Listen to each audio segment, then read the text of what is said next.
гору шел старик, старик был стар, может, просто шел, может, нес товар. Он устал, присел, он сказал: Уфа! И сказали все: ну, Уфа так Уфа, нам пора, пора, впереди гора, под горой Лафа, на горе Уфа, нам опять пора, впереди гора, под горой Лафа, на горе Уфа. Кто в Уфе живет, не суфле жует, до своей горы каждый сам идет. Если деньги есть, ты Уфа гудишь, если денег нет, ты Чишма сидишь.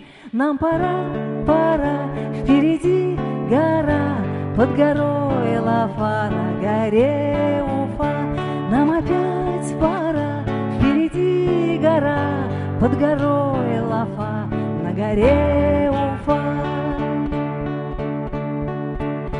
Да чего ж, Рахат, наша жизнь, скажи, да чего ж пленительные миражи?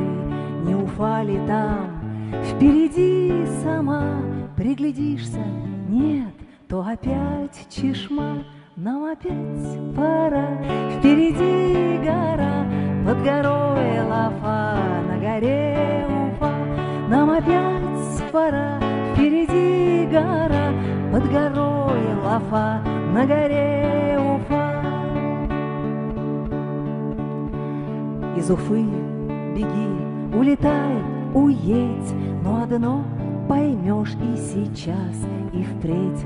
Для того тебе и даны пути, чтоб в чужих глазах земляка найти. Поспешай, пора, впереди гора, под горой Лафа, на горе Уфа. И опять пора, впереди гора, под горой Лафа, на горе Уфа.